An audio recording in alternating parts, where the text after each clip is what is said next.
Olá, meu nome é Tayane Guimarães, eu sou jornalista e pesquisadora na área de Democracia e Tecnologia do ITS Rio. E para dar continuidade a essa sequência de cursos, de videoaulas, hoje nós vamos falar sobre pesos e medidas para analisar e reagir a ataques. E aí estamos falando especificamente sobre ataques cibernéticos. Um primeiro ponto importante para a gente começar a nossa conversa de hoje é entender que existem diferentes tipos de ataques e conseguir identificar essas diferenças é importante para a gente monitorar, antecipar e até para saber quais as ações mais apropriadas que nós devemos tomar. Então, duas formas que são interessantes de serem diferenciadas nós podemos ter um ataque automatizado e coordenado, ou seja, que os agentes que estão fazendo esse ataque, na maioria das vezes, são robôs, contas automatizadas, não são contas, atividades que estejam sendo feitas por uma atividade humana, são contas automatizadas, e vocês devem já ter visto um pouco sobre isso na aula do Diego Cerqueira, onde ele explica diferenças entre bots, trolls e um pouco do funcionamento da automatização. Uma outra possibilidade são ataques que não são automatizados, mas são ataques coordenados, às vezes por alguma rede de ativismo, de militância que exista talvez num grupo de WhatsApp e onde essas pessoas são acionadas para realizar um ataque coordenado no seu perfil ou em um determinado post que você tenha feito por conta do conteúdo. Mas antes de falarmos sobre algumas ferramentas que podem ser utilizadas para fazer esse trabalho de monitoramento, antecipação e te ajudar a reagir melhor a essas situações, existem algumas dicas muito simples para que a gente consiga se portar um pouco melhor no nosso ambiente digital. A primeira delas é conhecer a nossa rede. Isso é super importante para que você identifique quais são os seus haters, que todos nós temos, e conseguir descobrir se, no caso de um novo ataque, são atores novos que podem ter sido mobilizados por uma rede externa ou se são perfis que já sempre acompanharam o seu conteúdo com essa intenção de trollar, né? Com essa intenção de criticar, de se mostrarem desconfortáveis com o conteúdo que você coloca nas suas redes.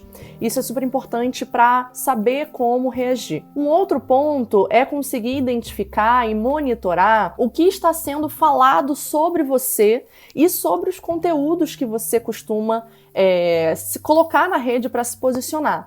E aí existem algumas ferramentas simples também com as quais você pode receber, por exemplo, todo tipo de conteúdo que sai com o seu nome na internet, mas também algumas outras ferramentas um pouco mais avançadas para fazer o monitoramento de hashtags, de palavras específicas que estão de acordo com esses temas sobre os quais você se posiciona bastante.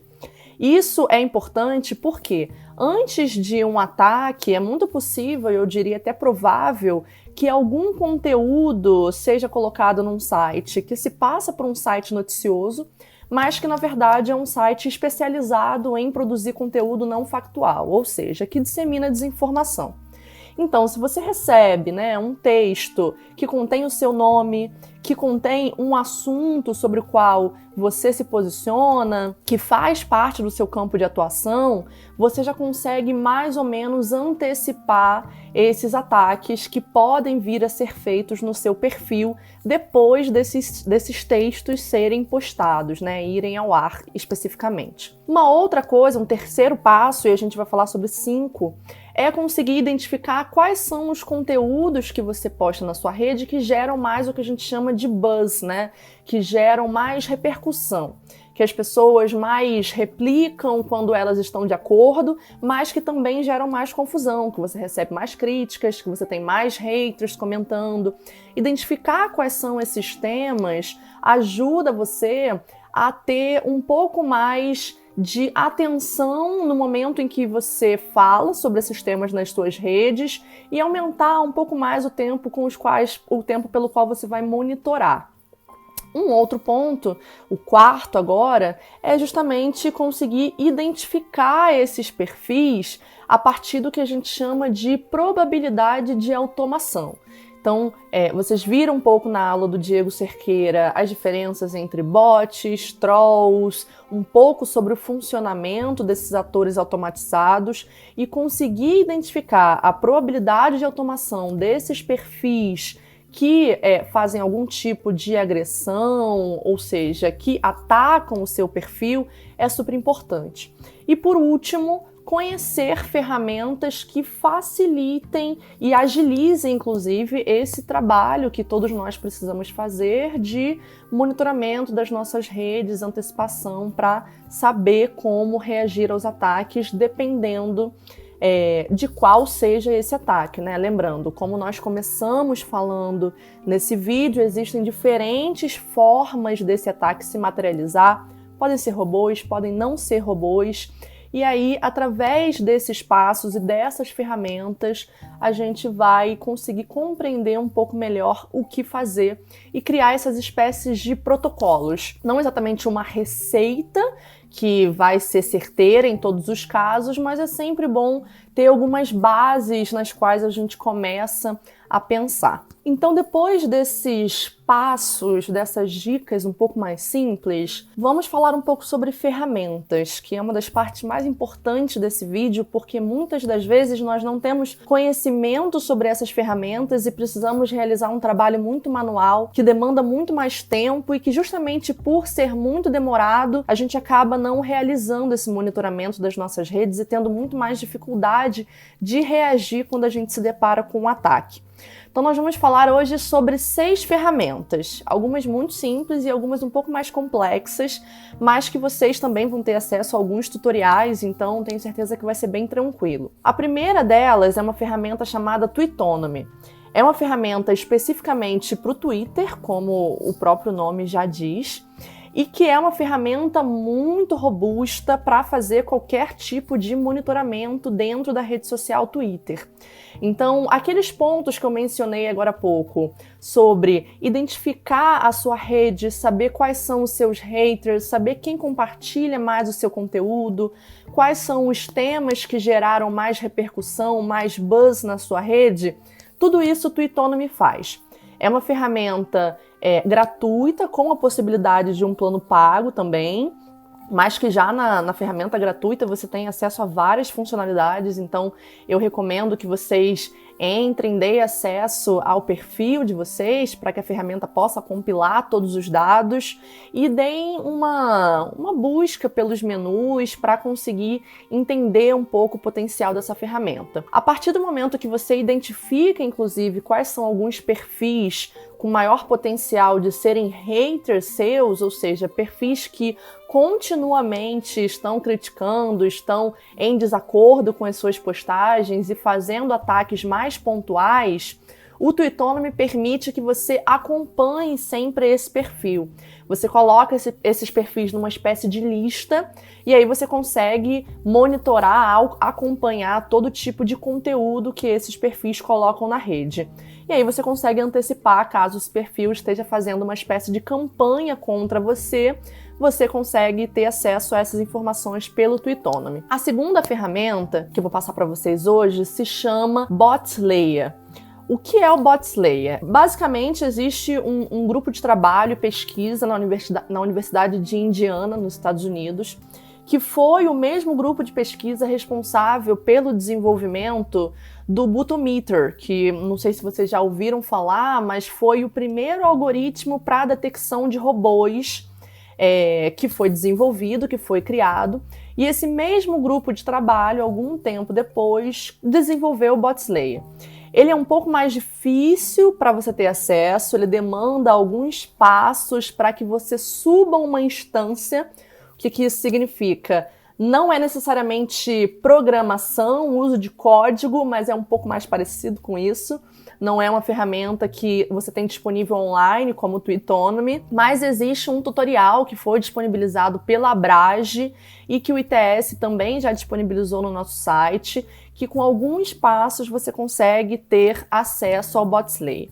Através dessa ferramenta, você consegue realizar um monitoramento constante de qualquer temática que seja necessária para o seu trabalho e que te ajude a acompanhar a possibilidade de ataques. Você escolhe uma hashtag, um usuário, uma palavra ou um determinado link que contenha um tweet e respostas, e a ferramenta baixa vários dados do Twitter para te mostrar tudo que está relacionado àquela palavra, aquela hashtag ou aquele usuário que você selecionou. Então vamos dizer que você queira, por exemplo, acompanhar tudo que está sendo falado no Twitter sobre você. Você pega o seu handle, que é o seu arroba, e coloca na ferramenta, deixa ela em funcionamento, e aí o Botslayer vai sempre baixando novos dados que estejam relacionados com o seu arroba. Ou seja, tudo que as pessoas estão falando sobre você ou aquilo que está relacionado ao seu conteúdo, a nível de hashtags, inclusive. Então, além disso, o Botslayer tem uma integração com o Hoaxy, que é uma ferramenta que verifica o fluxo da informação. Ou seja, vamos dizer que em determinado momento você percebeu através do Botslayer que existe uma hashtag associada ao seu nome. Através de um botão que você aciona essa integração com o Hoaxy, você consegue identificar quais foram os primeiros perfis que colocaram aquela hashtag no ar. Ou seja, os primeiros perfis que efetivamente começaram a direcionar para a rede social um conteúdo difamatório, agressivo, um ataque a você a partir dessa hashtag. E aí, identificar quais foram os primeiros perfis que colocaram essa hashtag no ar é super importante, porque quando você tem um ataque com um volume muito grande de contas, se você quiser denunciar essa conta, reportar o Twitter ou mesmo tomar medidas de ordem mais criminal, né, caso você esteja recebendo efetivamente ameaças que coloquem em risco a sua integridade física ou mesmo digital, um volume muito grande não te permite fazer isso com uma certa tranquilidade. Agora, se você consegue identificar quais foram as primeiras contas que começaram esse ataque, você já consegue ter uma ação um pouco mais ponderada e assertiva. Assertiva, acho que é o ponto aqui sobre essa ferramenta de integração com o Botslayer. Uma terceira ferramenta que também está disponível hoje se chama Bot Sentinel. O Bot Sentinel, inicialmente, era uma ferramenta que fazia simplesmente um indicativo de probabilidade de automação de perfis no Twitter. Depois de algumas etapas de desenvolvimento, o Bot Sentinel também já é uma ferramenta muito robusta, gratuita, que você pode ter acesso entrando em botsentinel.com. E você consegue, por exemplo, inserir um tweet seu que tenha sofrido ataque no Bot Sentinel e ele automaticamente te dá vários dados sobre todos os perfis que interagiram com esse tweet. Ou seja, você consegue não só identificar o índice de probabilidade, né, de automação dessa conta, ou seja, a quantidade de robôs que fizeram parte desse ataque direcionado para um tweet X, como também saber, por exemplo, quando que aquele perfil foi criado, qual o número de seguidores daquele perfil. Então, diversos dados que podem te ajudar a tomar uma ação depois de conseguir analisar qual foi a natureza desse ataque um pouco mais direcionado. E por que essa ferramenta do Bot Sentinel é tão interessante? Justamente porque ela permite isso que a gente chama de análise em bulk, ou seja, uma análise em lotes. Você não precisa ficar pegando cada um dos perfis que comentaram de forma agressiva numa determinada postagem sua e verificar se aquele perfil tem ou não uma grande chance de ser um bot. Essa ferramenta do Bot Sentinel justamente vai fazer essa análise em lote de forma automática, que vai reduzir bastante o tempo que você leva para conseguir verificar a natureza desses perfis. A quarta ferramenta interessante de vocês conhecerem também se chama Pegabot, e ela foi criada pelo ITS nessa mesma linha de conseguir verificar a probabilidade de automação de um determinado perfil no Twitter. E qual é o benefício do Pegabot, né? É uma ferramenta que foi desenvolvida por uma instituição de pesquisa brasileira e que, portanto, no seu algoritmo, né, quando a gente fala sobre análise de sentimento, por exemplo, o Pegabot lê português, né? Ele foi desenvolvido para ler português. Então, ele funciona muito mais para o contexto brasileiro do que outras ferramentas que foram desenvolvidas nos Estados Unidos, por exemplo, e que foram mais treinadas, capacitadas para compreender a língua inglesa. Isso importa bastante porque influencia muito no resultado final dessa probabilidade de automação desses perfis. Quando você tem uma ferramenta que é desenvolvida no país, né, do qual fazem parte os perfis que você quer analisar, é muito mais interessante que você use ela do que ferramentas estrangeiras que podem aí ter uma dificuldade de fazer essa avaliação justamente por não conseguir compreender completamente a língua que vai ser falada naqueles perfis, né? Que estão lá nos tweets efetivamente. E agora, duas ferramentas um pouco mais simples que talvez vocês já conheçam, mas que também são muito úteis. O Google Alerta, ele faz parte de várias redações, porque nós jornalistas sempre monitoramos conteúdo para estarmos a par do que está sendo falado sobre um tema que nós acompanhamos. Isso já está um pouco dado. Mas quantos de nós usam essa ferramenta para monitorar conteúdo que sai com o nosso próprio nome, né?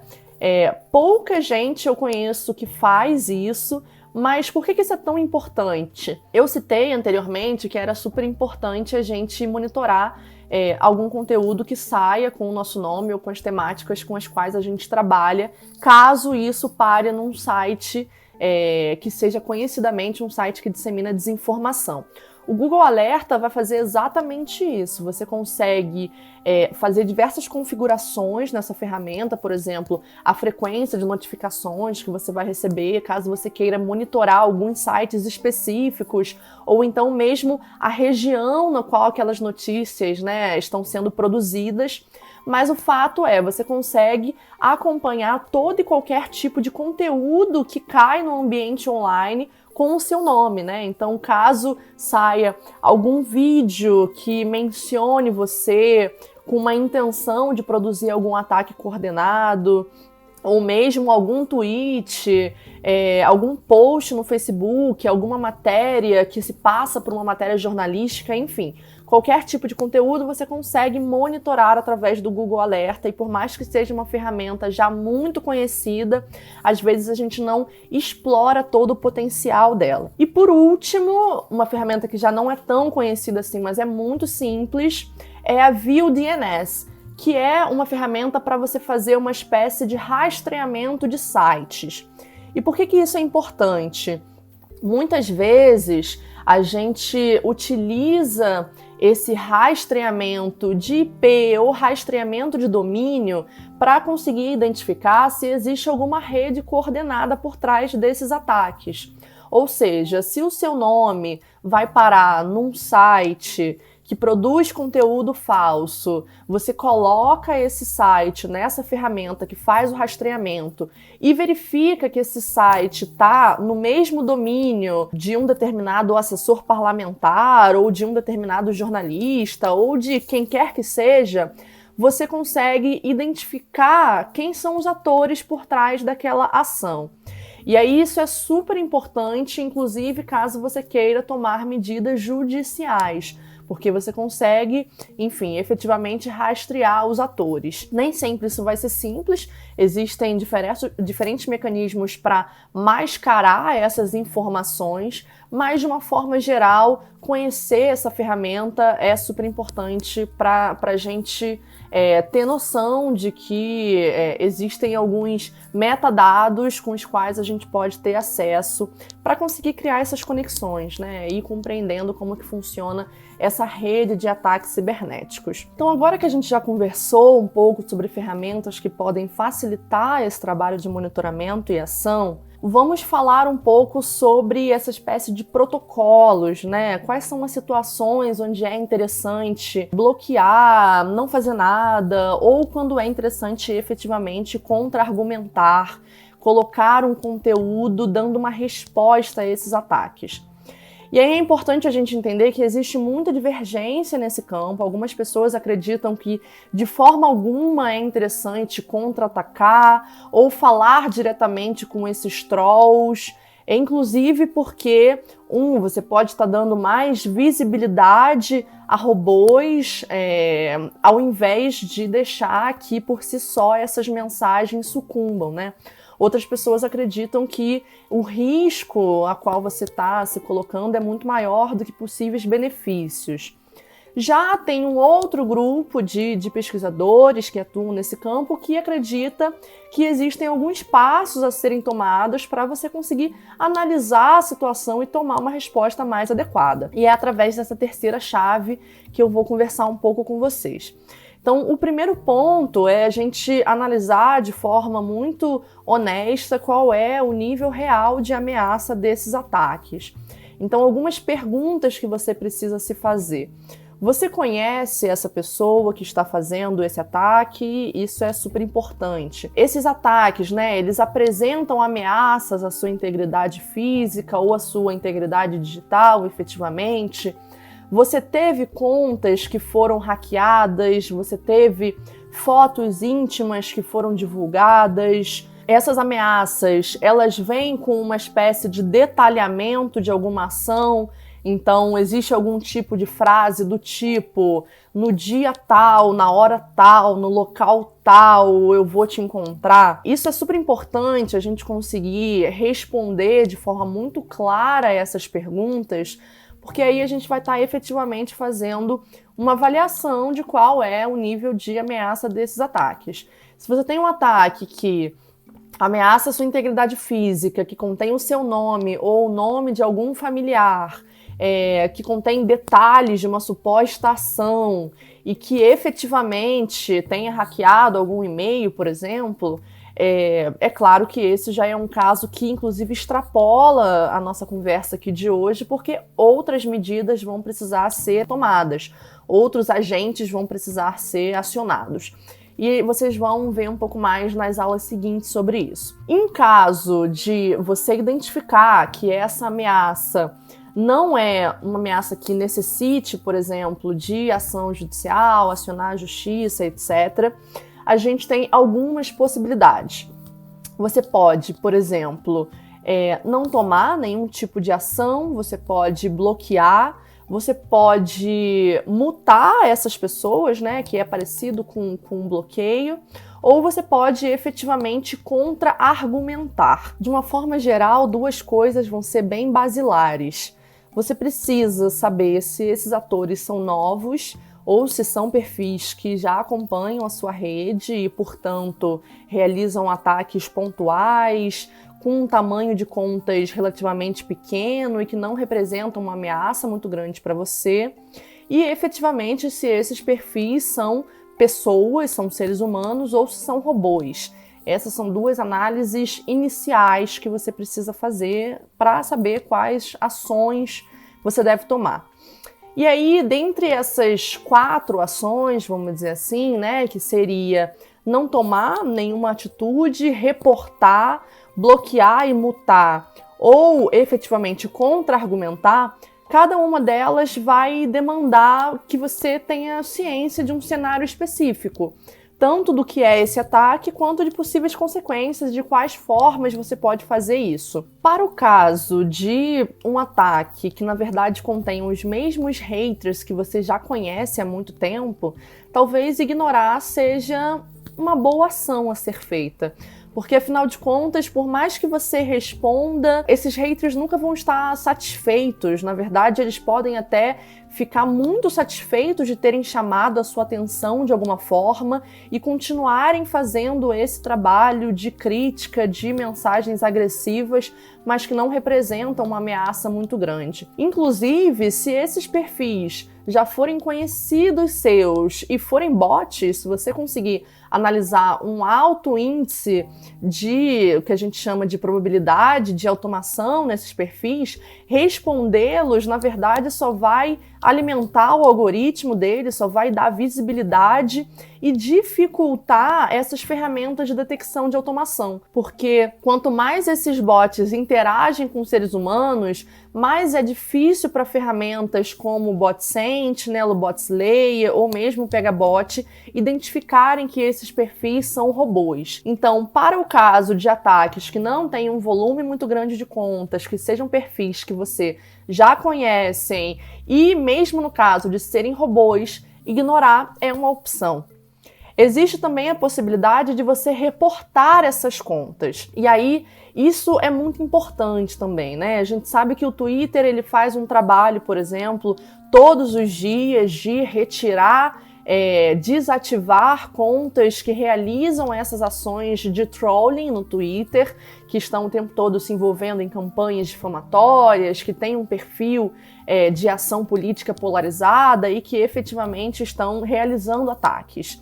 E aí também é sempre importante que a gente contribua com essa ação para que a gente tenha um cenário digital um pouco mais limpo, né? mais natural, um ecossistema mais benéfico, né? Vamos dizer assim, a nível de fluxo da informação. Se você tem um ataque que foi realizado por muitas contas, realizar esse reporting, né, reportar essas contas para o Twitter uma a uma, pode ser bem cansativo e bastante difícil. E aí, além de você despender muito tempo, pode gerar também uma espécie de frustração. Nesses casos, um caminho interessante para reportar ao Twitter, e caso você não consiga fazer por conta própria, pode ser inclusive acionar uma rede de seguidores e apoiadores seus que cria tanto uma espécie de movimento em defesa do seu perfil, do tipo de conteúdo que você coloca nas redes, né, da pessoa que você representa, como também vai efetivamente ser um processo mais efetivo, porque afinal de contas serão muitas pessoas denunciando um perfil, né, para o Twitter, ao invés de só você como uma pessoa. Existe também a possibilidade de você bloquear ou mutar esses perfis. Isso pode ser feito tanto no Twitter quanto no Facebook, no Instagram. De uma forma geral, se um perfil estiver fazendo mal à sua saúde mental e psicológica e estiver te causando muita ansiedade, nunca hesite em bloquear esse perfil. Não tem problema e isso garante que você consiga ter um pouco mais de calma para lidar em situações futuras. Agora, é importante sabermos também que bloquear um perfil não vai reduzir os ataques e muitas das vezes pode ter o mesmo efeito que responder um usuário que vai ficar muito contente de ter conseguido chamar a sua atenção. Então, bloquear um usuário pode fazer com que ele crie um outro perfil e chame amigos e realize os mesmos ataques. E ao invés de um perfil difamatório, um troll, você vai ter um grupo de 10, 20, 30. Porque esse movimento geralmente tem esse tipo de efeito. Quando uma conta que ela foi criada e que é motivada em fazer essa ação de trollagem, principalmente no Twitter, é bloqueada, esses perfis eles geram um movimento muito maior. Então você pode fazer isso para reduzir o seu nível de estresse e ansiedade diante dessas situações, mas também não ache que esse tipo de ação vai acabar com os ataques ou que você não vai ver os mesmos atores com os mesmos tipos de discursos agressivos, mas com uma outra roupagem, talvez através de um outro perfil. E por último, existem algumas situações onde você pode efetivamente fazer o que a gente chama de contra-ataque, ou em inglês se chama counter speech. E aí, como que isso pode ser feito? Em primeiro lugar, a partir de uma avaliação de que não existe uma ameaça direcionada à sua integridade física e também entendendo que esse contra-ataque ele deve ser muito mais direcionado às mensagens do que aos atores que direcionaram essas mensagens a você. Então, mais importante do que replicar os perfis que fizeram esses ataques, ou então dar um reply, né, respondê-los diretamente, ou colocar na sua rede quem são esses perfis, você pode, por exemplo, replicar essas mensagens, né, dar um retweet, por exemplo, colocando o porquê que aquelas mensagens devem parar, o porquê que aquelas informações ou aqueles dados que talvez esses ataques contenham são falsos, não dizem respeito efetivamente ao seu trabalho, à sua pessoa, ou seja, colocar um contradiscurso na ordem do debate. E aí é muito importante a gente pontuar que é um counter speech direcionado às mensagens e não aos perfis.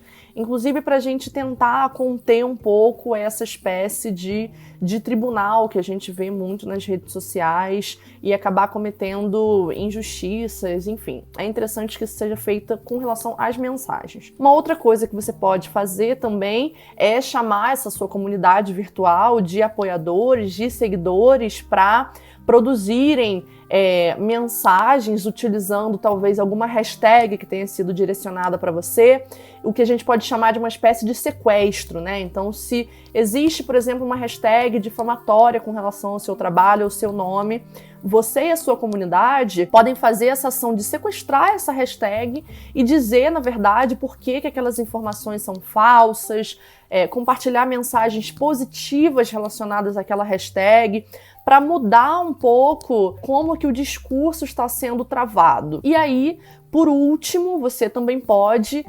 colocar esse tipo de ataque que foi feito efetivamente em outros meios da imprensa, acionar outros agentes, outros influenciadores digitais para virem em apoio à sua pessoa, né? Mobilizar essa rede de atores. Um caso muito interessante sobre isso, de contra-ataque, aconteceu em 2015, eu não sei se vocês lembram, quando a ONG Crioula, que na época era dirigida pela Jurema Werneck, construiu e colocou no ar uma campanha chamada Racismo Virtual, as consequências são reais, em resposta a uma série de ataques contra a jornalista Maria Júlia Coutinho, ataques racistas que ela começou a sofrer no Facebook, nas diferentes redes sociais dela. E essa campanha, na verdade, pegava a geolocalização dos usuários que fizeram esses ataques, que colocaram essas mensagens agressivas e espalhou diversos outdoors pelas cidades desses usuários.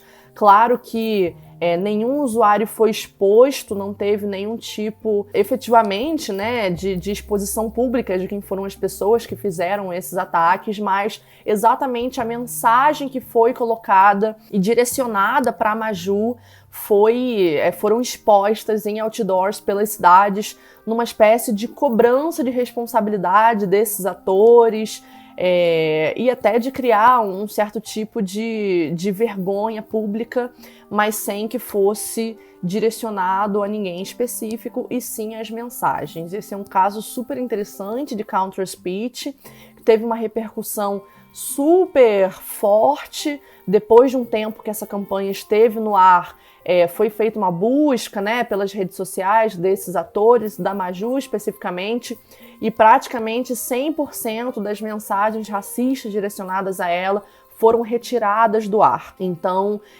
a gente tem diversos casos de contra-ataque que vocês podem se motivar, e é claro que esse exemplo é feito numa ordem de uma instituição, né, de uma ONG, mas existem também casos bastante similares de pessoas, de indivíduos, de influenciadores que a partir da sua própria rede criaram esse counter speech. Então eu fico por aqui, por hoje é isso. A gente viu um pouco as diferenças entre os ataques virtuais, eles podem ser automatizados, podem não ser automatizados. Conhecemos algumas ferramentas que, através de diversas funcionalidades, nos auxiliam nesse processo de monitoramento, antecipação e resposta.